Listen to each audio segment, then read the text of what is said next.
vita vya batoto wapi? Tuko mubalabala. Tuko na batoto inje watu wataenda wapi?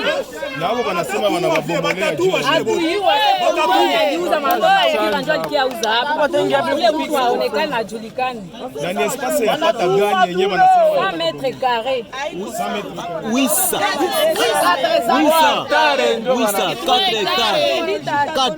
800 wale watu watawatia wapi na wataenda wapi?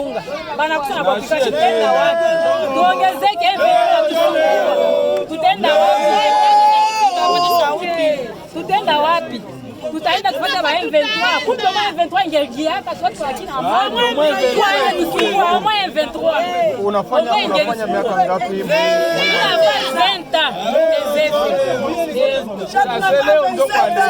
Leo ndio leta kula na fawita.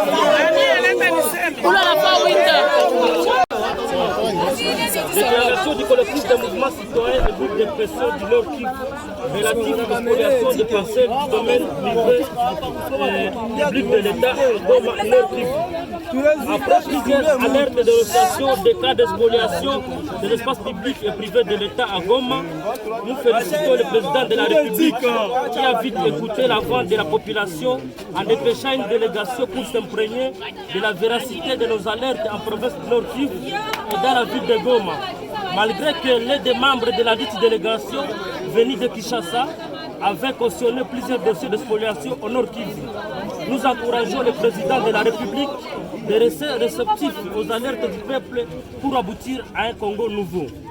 Voulant persuader le gouvernement central à ne pas focaliser à la question de la guerre à l'est de la République démocratique du Congo, les autorités de l'état de siège préfèrent ne pas donner solution aux problèmes fonciers qu'on alerte jour et nuit en province. Ainsi, nous pouvons remarquer d'une manière préventive l'inefficacité de la commission mise en place via son arrêté du 2 mai 2023 et a pour mission de faire l'état des lieux sur les différents dossiers de spoliation, chose qui ne joue pas du tout les attentes de la population, et cela suite à une durée courte octroyée à la commission par rapport à la teneur de cette affaire, la non-inclusivité de la commission de toutes les parties prenantes, y compris les mouvements citoyens qui ont alerté sur les problèmes de spoliation, mais aussi parce que certaines personnes qui composent cette dernière sont dotées de près ou de loin d'être dans les réseaux mafieux dans la spoliation des parcelles des citoyens infortunés et des espaces publics et privés de l'État. Le collectif des mouvements citoyens et groupes de pression du Nord Kivu reste dubitatif au rapport que donnera la commission dans les dossiers de spoliation en ville de Goma suite à son prémisse biaisée, dit-on. On ne peut pas être juge et parti.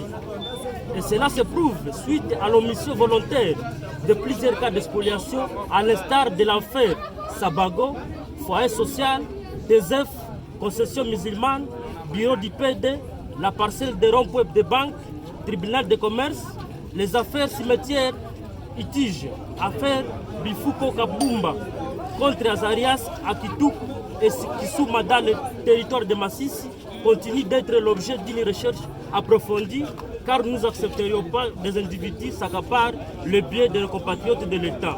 De surcroît, aujourd'hui ce matin, une police est en train de guerpir les paisibles citoyens dans leur maison, ici au TZF Birere, quartier avenue Mapende, en violation de l'arrêté du 2 mai 2023 instituant la commission. Et de cela, nous restons sceptiques parce que nous espérons rien au résultat et les rapports de cette commission.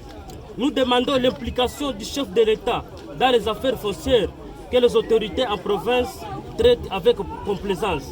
Pourtant, source de plusieurs conflits et insécurité dans la ville de Goma, et réitérons notre souhait de la mise en place d'une commission nationale ad hoc qui sera cette fois-ci indépendante et inclusive, qui prendra en compte les revendications légitimes des citoyens victimes des actes de certains gens dont les autorités, les magistrats, les juges et plusieurs opérateurs économiques qui composent ces cartels mafieux. Fait à Goma le 5 mai 2023, le collectif des mouvements citoyens et groupes de pression du Nord Kivu.